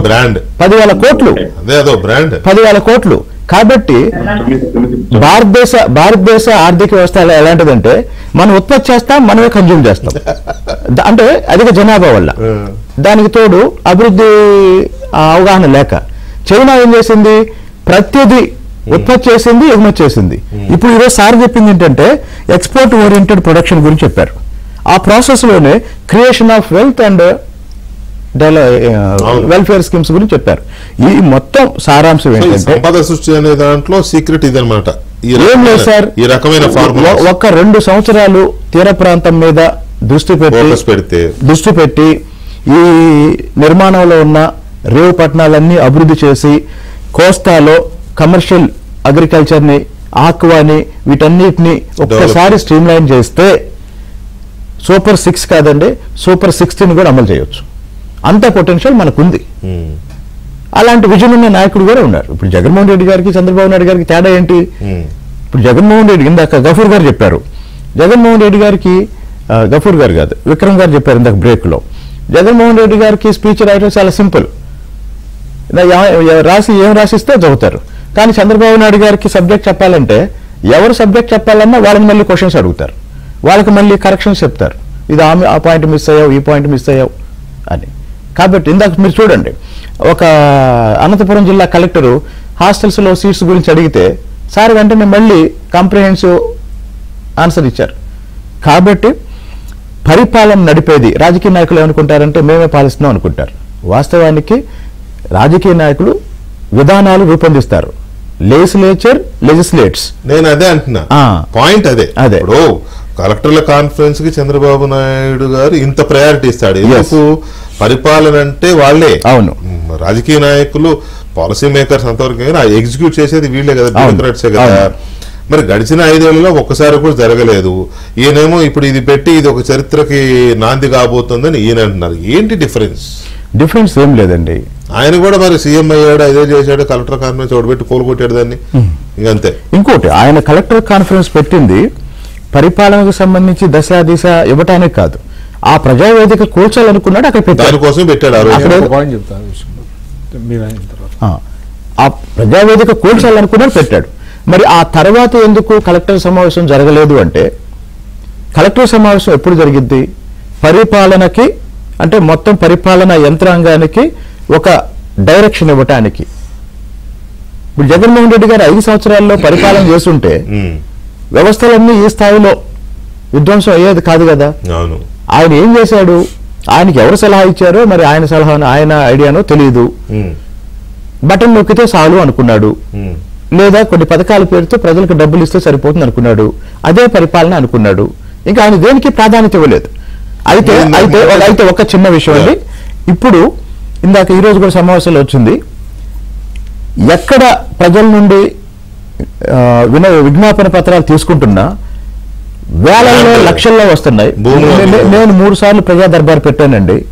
ఒకరోజు 8 గంటలు నేను నిలబడి, 8 గంటలు నాన్ స్టాప్ గా నేను నిలబడి తీసుకున్నాను. మెజారిటీ వచ్చేది ఏంటంటే మా భూమి లాక్కున్నారు, మా భూమి రాసుకున్నారు. కాబట్టి భూమి సమస్యలు, ఇల్లు లేని వాళ్ళు, పెన్షన్ లేని వాళ్ళు, స్థలాలు, ఇవన్నీ ఏంటంటే ఇప్పుడు నాకు ఇన్ని పత్రాలు వచ్చిన తర్వాత కూడా వీటన్నిటి పరిష్కారానికి ఇప్పటికిప్పుడు కాకుండా 90% డివే. దీనికి టైం పట్టింది, 2 నెలల్లో. ఇప్పుడు పెన్షన్లు ఉన్నాయి, కొత్త పెన్షన్లు రాయటానికి ఒక పాలసీ రావాలి, ఉన్న పెన్షన్లో ఉన్న అనర్హుల్ని తీసేయటానికి, కొత్తగా యాడ్ చేయడానికి ముందు వెరిఫికేషన్ జరగాలి. కాబట్టి గత 5 సంవత్సరాల్లో అన్ని వర్గాల ప్రజలు ఎన్ని రకాలుగా నష్టపోయారో మీరు ఒక్క ప్రజా దర్బార్ చూస్తే తెలిసిపోయింది. ఇప్పుడు నేనేమంటానంటే, మామూలుగా అభివృద్ధి అనేది నిరంతర ప్రక్రియ అనేది కామన్, ఇది వాస్తవం కూడా. కానీ అట్ ది సేమ్ టైం సంక్షేమం కూడా నిరంతర ప్రక్రియ కదా. ఇక్కడేమవుతుంది, సరే పేదలకి పెన్షన్లు ఇస్తారు, లేకపోతే ఇంకేవో స్కీములు పెడతారు, లేకపోతే ఇల్లు కట్టిస్తారు. మీరు ఎన్ని ఇల్లు కట్టించినా మళ్ళీ ఏడాది వచ్చేసరికి మళ్ళీ కొత్తగా తయారవుతారు ఇల్లు లేని వాళ్ళు. ఇతర కుటుంబాలు ఇదవడం వల్ల, పెరగడం వల్ల సంథింగ్. అట్లాగే చంద్రబాబు నాయుడు గారు ఆయన ఫస్ట్ ముఖ్యమంత్రి అయిన దగ్గర నుంచి ఎవ్రీ టైం వాడే వర్డ్ పేదరిక నిర్మూలన. ఇవాళ జీరో పావర్టీ మై టార్గెట్. అది జరగాలంటే 12 లక్షల 15 లక్షల వరకు కుటుంబాలని మనం పేదరిక దాని నుంచి బయటికి తీసుకురావాలని అన్నారు. ఇది ఎలా సాధ్యం? ఇది ఆయన ముఖ్యమంత్రి అయిన దగ్గర నుంచి అది ఆయన బేసిక్ ఫార్ములా. అది పేదరిక నిర్మూలన ఎలా సాధ్యం ఏంటంటే ఇప్పుడు అమరావతి నిర్మాణం ప్రారంభమైందండి. అమరావతి నిర్మాణం ప్రారంభమైన వెంటనే ఏమైంది? పెట్టుబడి రావటం ప్రారంభమైంది. పెట్టుబడి వస్తే ఒక కంపెనీ వస్తుంది, కంపెనీ వస్తే ఉద్యోగాలు వస్తాయి, ఉద్యోగాలు వస్తే జీతం వస్తుంది, జీతం వస్తే కొనుగోలు శక్తి పెరిగిద్ది, కొనుగోలు శక్తి పెరిగితే వినియోగం పెరిగిద్ది, వినియోగం పెరగటాన్నే పేదరిక నిర్మూలన అంటారు. అంటే ఈ పాయింట్లో అంటే జగన్మోహన్ రెడ్డి గారికిను చంద్రబాబు నాయుడు గారికి తేడా ఏంటంటే, జగన్మోహన్ రెడ్డి గారు ప్రజలని లబ్ధిదారులుగా చూశాడు. అవును, ప్రజలని లబ్ధిదారులుగా చూసిన పరిస్థితి అయింది. అంటే వాళ్ళకి ఏదో కొన్ని పథకాలు ఇచ్చి బటన్ నొక్కితే సరిపోతుందని. అది దానివల్ల అది అక్కడే మేజర్ డిఫరెన్స్ ఏంటంటే, చంద్రబాబు నాయుడు గారు ప్రజలని లబ్ధిదారులుగా కాకుండా అభివృద్ధిలో భాగస్వాములుగా చూస్తాడు ఆయన. అది డిఫరెన్స్ అక్కడ, మేజర్ డిఫరెన్స్ అక్కడ. అందువల్ల ఎక్కడ ఫెయిల్ అయ్యాడు జగన్మోహన్ రెడ్డి అంటే, వాళ్ళకి ఏదో మనం బటన్ నొక్కిస్తున్నాం కాబట్టి వాళ్ళతో మనకు సంబంధం లేదనుకున్నాడు. అది కాదు. అది ప్రజలు ఎప్పుడు ఏమనుకుంటారు? ఎదగాలనుకుంటారు. ప్రతిరోజు కూడా ఇంప్రూవ్ అవ్వాలనుకుంటారు. స్టేక్ హోల్డర్స్ వాళ్ళు స్టేక్ హోల్డర్ గా చూసే ఇది కాన్సెప్ట్ బాబు గారి దగ్గర ఉంది. అదేవిధంగా ఇప్పుడు మీరు చెప్పినట్టుగా పేదరిక నిర్మూలన జీరో టార్గెట్ ఎందుకు పెట్టుకున్నారు, ఎలా పెడుతున్నారు అని అడిగారు. ప్రజల్ని ఎంపవర్ చేయడం ద్వారా, కొన్ని వర్గాలను ఎంపవర్ చేయడం ద్వారా. ఉదాహరణకి ఆయన 95లో చేసినటువంటి ఇదేంటి, అక్కడ పేద మహిళల్ని ఆయన ఎంపవర్ చేశారు. ఆ డ్వాక్రా మహిళలు ఒక పెద్ద ఉద్యమంలాగా వచ్చింది. కొన్ని లక్షలాది మంది వాళ్ళు ఏంటంటే వాళ్ళ ఆర్థిక పరిస్థితి మెరుగుపడింది, సామాజిక పరిస్థితి మెరుగుపడింది, ఒక లీడర్షిప్ కూడా వచ్చిందండి. సో ఆటోమేటిక్గా ఎప్పుడైతే అది వచ్చిందో పేదరికం నుంచి బయటకు వస్తారు వాళ్ళు. సో అంటే ఆయన టార్గెట్ ఏంటంటే ప్రజల్ని ఎంపవర్ చేయటం, వివిధ వర్గాలను ఎంపవర్ చేయటం. వాళ్ళు బీసీలు కావచ్చు, ఎస్సీలు కావచ్చు, ఎస్టీలు కావచ్చు. మొన్న ఈ మధ్య కూడా ఎస్టీలుగా సంబంధించి ఆయన సమగ్రమైనటువంటి ఒక సమీక్ష చేశారు. అంటే అక్కడ ఆ ఏరియాలో ఏ విధంగా ఇంప్రూవ్ చేయాలి, శానిటేషన్ ఏ విధంగా చేయాలి, హెల్త్ ఏ విధంగా చేయాలి, వాళ్ళకి ఎంప్లాయ్మెంట్ జనరేషన్ ఎలా చేయాలనే దాని మీద ఎస్టీల సంబంధించి ఇది సుదీర్ఘమైనటువంటి సమీక్ష చేశారు. చేసినప్పుడు ఆటోమేటిక్గా ఏమవుతుంది, మీకు హెల్త్, శానిటేషను, అదేవిధంగా ఉపాధి అంటే ఆటోమేటిక్గా వాళ్ళ ఆర్థిక పరిస్థితి మెరుగవుతుంది కదా, వాళ్ళు పేదరికం నుంచి బయటకు వస్తారు. అంటే దట్ వే అది అప్రోచ్ అయింది. ఆ అప్రోచ్లో వెళ్ళటం వల్ల మీకు గత ప్రభుత్వానికి ఈ ప్రభుత్వానికి తేడా అది. అందువల్ల చంద్రబాబు నాయుడు గారు ఎప్పుడు కూడా ప్రజలని స్టేక్ హోల్డర్స్గా చూడరు, స్టేక్ హోల్డర్స్గా చూస్తారు, లబ్ధిదారులుగా చూడరు. అది ఆయన అప్రోచ్. అది రైట్. గఫూర్ గారు, మీకు కూడా బాగా తెలుసు, చంద్రబాబు నాయుడు గారు ఎప్పుడు మాట్లాడినా ఈ పేదరిక నిర్మూలన అనే దాన్ని ఎక్కువగా స్ట్రెస్ చేసి మాట్లాడుతూ ఉంటారు. కానీ అదంత ఈజీగా అయ్యేది కాదు. ఆయనకి తెలుసు, మీకు తెలుసు, నాకు తెలుసు, ప్రజలందరికీ తెలుసు. బట్ ఎఫర్ట్స్ అనేది పెట్టాలి. అది ఇప్పుడు కూడా ఇవాళ మీటింగ్ లో కూడా జీరో పావర్టీ టార్గెట్ గా పనిచేయాలి అని అన్నారు. అది పాసిబుల్ అవ్వాలంటే ఏంటి మీ సూచన ఏంటి? ఏ పరిపాలకుడైనా మంచి పరిపాలకుడుగా ఉండాలి, ప్రజలు చాలా కాలం అనుకోవాలి, గుర్తుపెట్టుకోవాలనుకుంటే పేదరిక నిర్మూలన అనేది లక్ష్యంగా పెట్టుకొని పనిచేయడం ద్వారానే పేదలు ఓన్ చేసుకుంటారు. ఇప్పుడు మన రాష్ట్రంలో గ్రామీణ ప్రాంతాల్లో పేదరికం చాలా ఎక్కువ ఉంది, అట్లాగే పట్టణ ప్రాంతాల్లో కూడా పేదరికం బాగా ఉంది. ఇప్పుడు ఉపాధి కల్పన లేకుండా పేదరికం పోదండి. ఉపాధి కల్పన ప్రభుత్వం చేయాలంటే ప్రభుత్వము అన్ని రంగాల్లో చేయలేదు. కాబట్టి పారిశ్రామికరణ, మరి దానికి రాయితీలు ఏమిస్తారు, పెట్టుబడిని ఎట్లా ఆకర్షిస్తారు అనేటువంటి జరగాలి. కేంద్ర ప్రభుత్వం యొక్క సపోర్ట్ కూడా ఉంటేనే పారిశ్రామిక అభివృద్ధి అనేటువంటిది ఏ రాష్ట్రమైనా సాధ్యమవుతుంది. అదొకటి చూడాలి. నేను ఇప్పటికిప్పుడు కేంద్ర ప్రభుత్వానికి వ్యతిరేకంగా నేనేం మాట్లాడదలుచుకోలేదు. ఈ రాష్ట్రంలో పేదరిక నిర్మూలన అనేది ఉపాధి కల్పన ద్వారా సంపదను పేదవాళ్లకు భాగస్వాములుగా చేయాలి, పేదవాళ్ళకు చేరాలండి. సంపదలో కొంత భాగమైన పేదవాళ్ళకు చేరాలి. ఈ రోజు చాలా దరిద్రమైనటువంటి పరిస్థితులు ఉన్నాయి. అసలు చాలా కరుపేదరికం ఉంది. అటువంటి పేదల్ని టార్గెట్ చేసుకొని వాళ్ళని ఎట్లా అప్పు చేయాలి? ఇప్పుడు గ్రూపుల ద్వారానే మొత్తం ఏమి జరగదు. గ్రూపుల ద్వారా కొంత ఇంతమంది డబ్బులు పంచారు, వాళ్ళు వడ్డీలకు తీసుకుంటారు, అది పెద్ద ఉపయోగం కాదు. కాబట్టి ప్రభుత్వం చేయాల్సినటువంటిది ఏంటంటే ఈ పేదరిక నిర్మూలన కోసం ప్రత్యేక పథకాలను ఏ రకంగా తీసుకోవాలి, ఆ రకంగా పారిశ్రామికరణ, సంపద పంపకం చేయడం, సంపద కేంద్రీకరించబడకుండా చూడడము, ప్రభుత్వం కూడా పేదల మీద పెట్టే ఖర్చు బాగా పెరగాలండి. ప్రభుత్వం ఖర్చు పెరగాలి. ప్రభుత్వము ఇప్పుడు ఈ కనీస వేతనాలు ఇటువంటి సంక్షేమ చర్యలు ఉన్నాయి కదా కార్మికులకు సంబంధించి, అవి కూడా ప్రభుత్వం తన బాధ్యతగా తీసుకోవాలి. ఇప్పుడు కనీస వేతనాలు లేకుండా ఒక పరిశ్రమ వస్తుంది, 5,000 6,000 ఇస్తారనుకోండి, పేదరికం అణిచిపోతుంది. కాబట్టి ఇటువంటి కూడా తీసుకోవాలి. చంద్రబాబు నాయుడు గారు కాన్షియస్ గా ఉన్నారండి ఆ విషయంలో. ఆయన ఇంతకుముందు కూడా హ్యాపీ ఫ్యాక్టర్ ఒకటి పెట్టుకున్నాడు పోయిన ప్రభుత్వంలో. అవును, హ్యాపీనెస్ 90% ఉంది అనుకున్నాను. హ్యాపీనెస్ ఇండెక్స్ పెట్టుకున్నారు. ఆ ఇండెక్స్ మన అధికారులుగా తయారు చేసేది బ్రహ్మాండంగా హ్యాపీనెస్ ఉంది అన్నట్టుగా చూపించారు, అది పోయింది. ఇప్పుడైనా సరే గ్రౌండ్ లెవెల్లో క్షేత్రస్థాయిలో పేదరిక నిర్మూలన పథకాలు అనేటువంటివి అమలు జరిగేటట్టుగా ప్రభుత్వం కృషి చేయాలి. ఉపాధి కల్పన ప్రధానమైన అందులో. సార్ నేను టౌన్ లో చూస్తుంటాను సార్, ఏ టౌన్ కానీ ఇప్పుడు శ్రీనివాసరావు గారు విజయవాడలో కనుక ఉదయం పూట ఆ రైల్వే స్టేషన్ సెంటర్ లో అట్లాగే ఆ బందర్ రోడ్ సెంటర్ లో పోతే 100 మంది పని కోసం వచ్చి ఉంటారు. అవునవును, పని దొరకకపోతే ఊసులోమని పోతుంటారు. అవును, వాళ్ళతో ఏదో రకమైనటువంటి యాక్టివిటీ చేయించవచ్చు. అవును, ఎందుకంటే ప్రభుత్వం చేసుకునేటువంటి కార్యక్రమాల్లో అదే మీరు అన్నది విజయవాడలో ఉంది, కర్నూలులో ఉంది, హైదరాబాద్ లో ఉంది, ఎక్కడైనా అడ్డా కూలీలు అంటారు కదా. అవును, కాబట్టి క్షేత్రస్థాయిలో వాళ్ళని ఎట్లా మనం ఉపాధి దొరుకుతుంది అనుకోండి, వాళ్ళకి రోజుకు 500 రూపాయలు వచ్చినాయి అనుకోండి, పేదరికం నుంచి కొంచెం బయటపడడానికి ఒక మార్గమే కదా. అవును, ఆ రకంగా ప్రభుత్వం ఇచ్చే పెన్షన్లు ఇవి మాత్రమే కాదు, ఉపాధి కల్పన, అట్లాగే దళితులు ఉన్నారు చాలా గ్రామాల్లో, భూములు లేవు, వాళ్ళ భూములు లాక్కున్నారు, ఇవన్నీ కూడా అధ్యయనం చేసి క్షేత్రస్థాయిలో కనుక పేదరిక నిర్మూలన కోసం ప్రభుత్వం పట్టుదలతో పనిచేస్తే కొంతలో కొంత మెరుగవుతుంది. పూర్తిగా దేశంలో ఆంధ్ర రాష్ట్రం మాత్రమే బ్రహ్మాండంగా చేయలేదు, ఆ దేశంలో కనీసం మెరుగైనటువంటి ప్రాంతంగా మనం ఆంధ్ర రాష్ట్రాన్ని నిలబెట్టొచ్చు. గుజరాత్ లో హ్యాపీనెస్ ఫ్యాక్టరీ లేదు, గుజరాత్ లో పేదరిక నిర్మూలన లేదండి. గుజరాత్ లో సంపద ఉంది, పేదరిక నిర్మూలన లేదు. అక్కడ మనం చేయొచ్చు ఆ పని. కరెక్ట్. అది సో ఇక్కడ ఇంకొక 2 విషయాలు ఉన్నాయి. అవి ఏంటి అంటే చంద్రబాబు నాయుడు గారు ఇంకొక ట్రేడ్ మార్క్, అంటే ఇది కొంత ఆశ్చర్యకరంగానే ఉంటుంది. ఆయన గంటల తరబడి మాట్లాడడం, గంటల తరబడి పనిచేయడం, నైట్ 11, 12, 1 గంట దాకా కూడా సమావేశాలు జరుగుతూ ఉంటాయి. క్యాబినెట్ మీటింగ్ అయితే పొద్దున 10ంటికి స్టార్ట్ అయితే రాత్రి 10ంటికి అయిపోయిన సమావేశాలు చాలా చూసాం, క్యాబినెట్ సమావేశాలు. కానీ ఆయన వాళ్ళు చెప్పడం ఇక్కడ నుంచి రివ్యూలన్నీ గంటన్నరలో ముగిస్తాను, తర్వాత సాటర్డే సండే ఎలాంటి రివ్యూలు పెట్టనున్నారు. అసలు ఆయన ఉండగలరా అలాంటి పెట్టకుండా అనేది ఒక చర్చ, ఆసక్తికరమైన చర్చ జరుగుతోంది ఇవాళ అక్కడున్న ఏపీ ఆఫీసర్స్ కారిడార్స్ లో. సో అది ఎలా ఉంటుంది అనేది ఒకటి. తర్వాత ఈ ఇసుక అవకతవకల్ని విచారణ జరపడానికి సిఐడికి ఇచ్చారు. అది మరి ఇసుకేనా, మిగతావి కూడా సిఐడికి ఇస్తారు. ఇంకా చాలా ఉన్నాయి, మైనింగ్ ఉంది, గంటలు రోజుల తరబడి. కలెక్టర్ కాన్ఫరెన్స్ అంటే మినిమం 2 days, నాకు తెలిసి 3 days కూడా జరిగింది ఒకసారి. 2 days అయితే మినిమం ఇది కదా.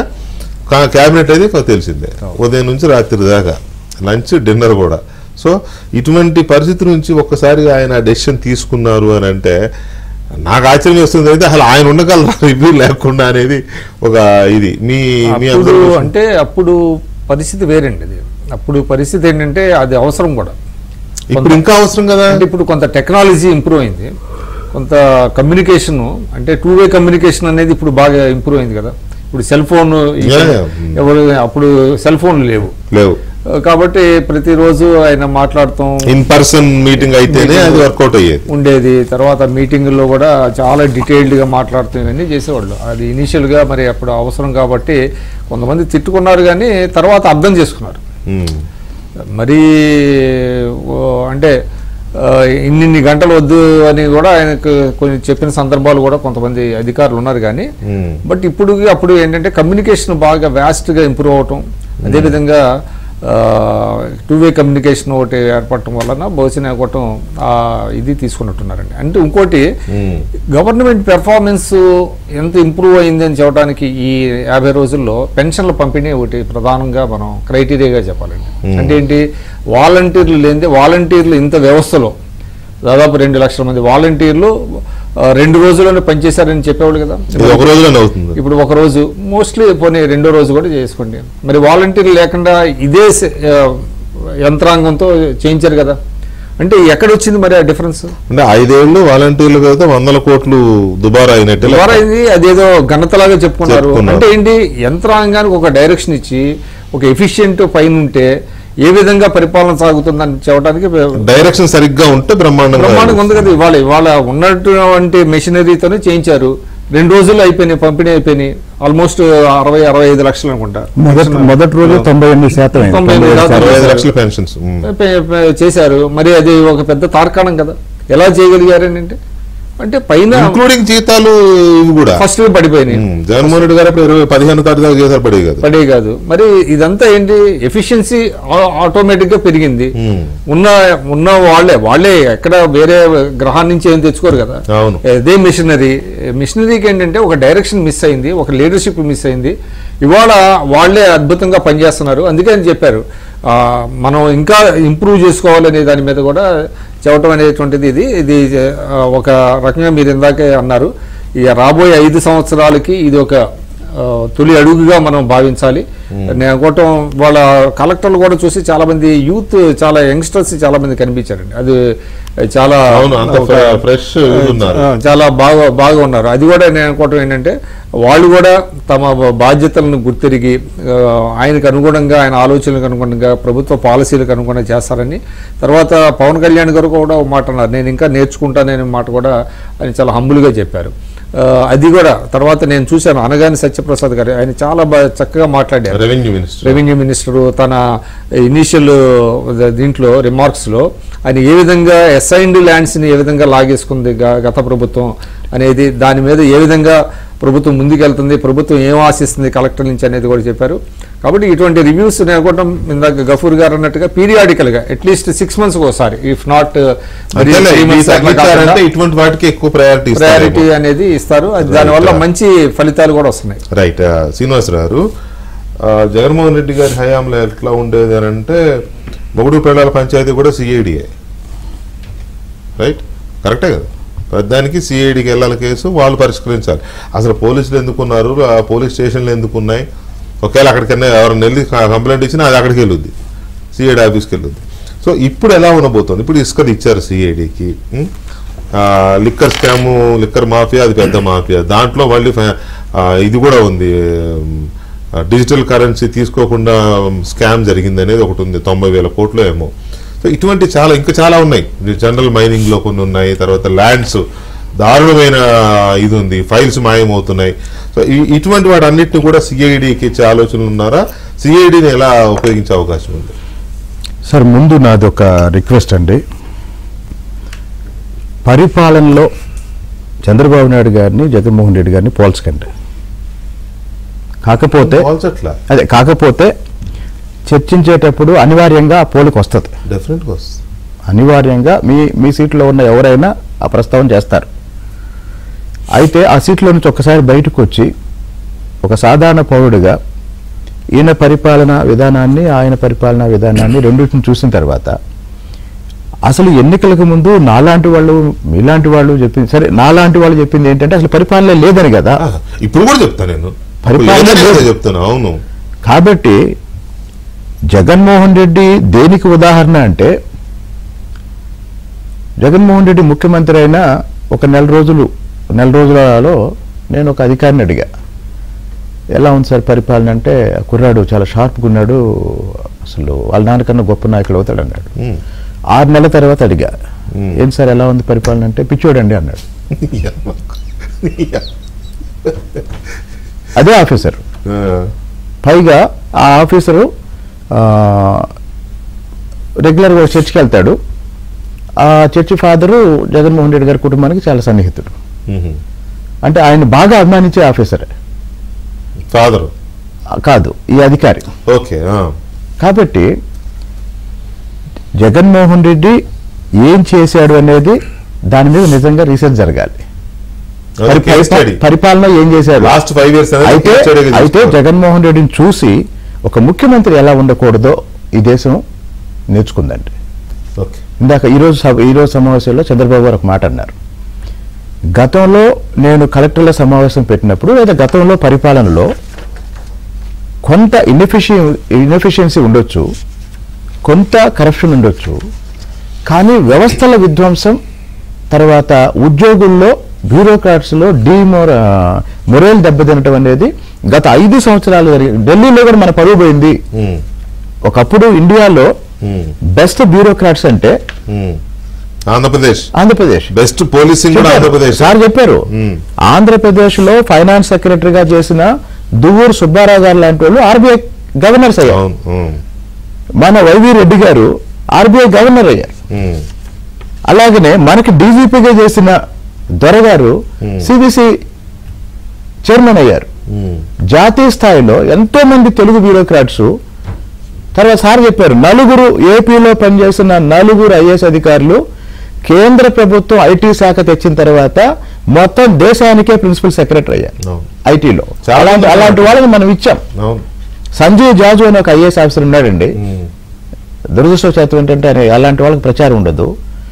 అసలు ఈ దేశంలో ఐటీకి సంబంధించి పాలసీ మీరు బిల్ గేట్స్ కూడా ఐటీ గురించి, ఐటీ ఎనేబుల్డ్ డెవలప్మెంట్ గురించి చెప్పగలరు. అట్లాంటి అద్భుతం. చంద్రబాబు నాయుడు గారు ముఖ్యమంత్రి అయినప్పుడు ప్రీతి సుధాన్, రణదీప్ సుధాన్ అని 2 భార్యాభర్తలు ఉండేవారు. వాళ్ళిద్దరూ ఐటీకి సంబంధించి ఎంతో చేశారు. మరి అలాంటి గిరిధర్ గారు కూడా పిఎంఓలో సీనియర్ సెక్రటరీగానే ఉన్నారు. గిరిధర్ గాని వీళ్ళంతా గిరిధర్ కలెక్టర్ గా పనిచేసేటప్పుడు, ఖమ్మం కలెక్టర్ పనిచేశారు. గిరిధర్ కలెక్టర్ గా పనిచేసేటప్పుడు, గిరిధర్ బ్రాహ్మణ్ అండి, కలెక్టర్ గా పనిచేసేటప్పుడు ఆయన జీతం సగం జీతం ట్రైబల్ పిల్లలకి బట్టలు కొనిపెట్టడానికి, పుస్తకాలు కొనిపెట్టడానికి వాడేవాడు. అలాంటి ఆఫీసర్ చాలా మంది ఉన్నారండి. కాబట్టి ఈరోజు ఇంకోటండి, ముఖ్యమంత్రి స్థానంలో ఉన్న వ్యక్తి ఒక మోరల్ డైరెక్షన్ ఇస్తే, ఒక ఎథికల్ డైరెక్షన్ ఇస్తే, ఒక గుడ్ గవర్నెన్స్ ఓరియంటెడ్ డైరెక్షన్ ఇస్తే బ్యూరోక్రాట్స్ అది ఫాలో అవుతారు. భయంతో ఫాలో అవుతారు, ఆనెస్ట్ గా ఫాలో అవుతారు, రకరకాల కారణాల వల్ల. అదే ముఖ్యమంత్రి స్థానంలో ఉన్న వ్యక్తి, నేను మీకు ఇంతకుముందు చెప్పాను, 2004 తర్వాత గ్రూప్ 1 డిప్యూటీ కలెక్టర్లు, డిప్యూటీ ఎస్పీలు ఎంతో మంది జగన్మోహన్ రెడ్డి వాళ్ళ నాన్న వాళ్ళ రాజకీయ నిర్ణయాలతో సర్వీసులోకి వచ్చారు. ఈరోజు ఎందుకు అడ్మినిస్ట్రేషన్ ఇంత దారుణంగా ఉంది, ఎందుకు ఒక పార్టీ కోసం పనిచేస్తున్నారు, ఒక కులం కోసం పనిచేస్తున్నారు, ఒక నాయకుడి కోసం పనిచేస్తున్నారంటే their selection is based on అదే పొలిటికల్ అఫిలియేషన్, అదే క్వాలిఫికేషన్ అంతే. కాబట్టి యూపీఎస్సీ లేదా ఈ కలెక్టర్లు అందరూ కూడా ఒకటండి. ఇంకోటి, ముఖ్యమంత్రి అద్భుతమైన నిర్ణయాలు తీసుకున్నారు, మంత్రిమండలి అద్భుతమైన నిర్ణయాలు తీసుకున్నారు, వాటిని క్షేత్రస్థాయిలో అమలు చేయాల్సింది మాత్రం పాలనా యంత్రాంగం. ఆ పాలనా యంత్రాంగాన్ని నడిపించాల్సింది జిల్లా కలెక్టర్స్. సార్ ఇంకోటి చెప్పారు వాళ్ళకి, కేవలం ఆఫీసులో కూర్చోటమే కాదు, ఫీల్డ్కి వెళ్ళండి, క్షేత్రస్థాయిలో ఏం జరుగుతుందో తెలుసుకోండి, ఇంటరాక్ట్ అవ్వండి చెప్పారు. రైట్. గఫూర్ గారు, ఫైనల్లీ చంద్రబాబు నాయుడు గారు ఈ మొత్తం దీన్ని తర్వాత ఆయన చెప్పిన మాట ఏంటంటే, ఏదో అక్కడ ఇక్కడ ఒక తప్పు జరిగింది లేదా 2 తప్పులు జరిగాయి, చిన్న చిన్న తప్పులు అని అంటే వాటిని మనం సరి చేసుకొని ముందుకెళ్ళొచ్చు, government is a continuous process కాబట్టి. బట్ ఇక్కడ ఒక విధ్వంసమే జరిగింది. ఒక 5 ఏళ్ల పాటు పాలసీల పరంగా కానీ లేకపోతే వనరుల పరంగా కానీ అన్ని రకాలుగా ఒక విధ్వంసమే జరిగింది.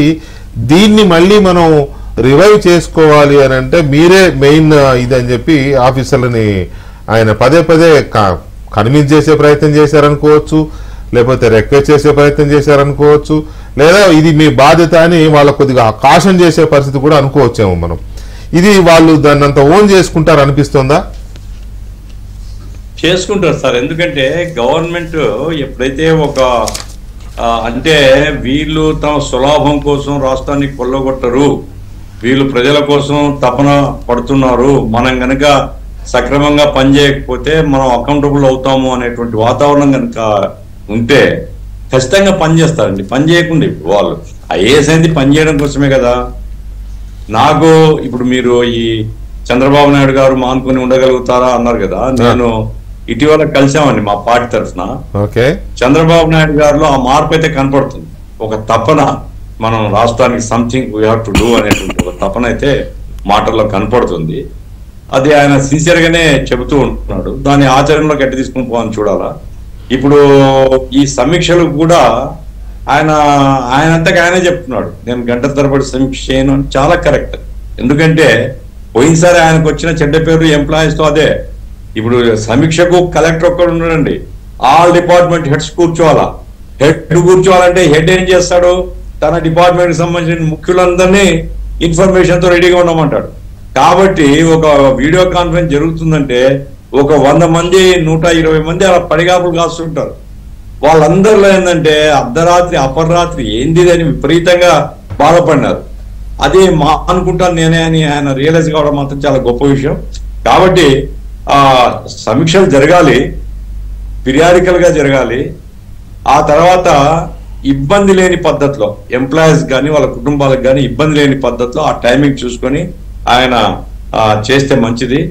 ఆ రకంగా ఆయనంతగా ఆయన రియలైజ్ అయినారు కాబట్టి అమలు చేస్తారు అనేసి నేను అనుకుంటున్నాను. రెండవది ఏమంటే ఈ ప్రకృతి వనరులు అండి. ఇప్పుడు జేపీ మనం చాలా సందర్భాల్లో డిస్కస్ చేసినాం.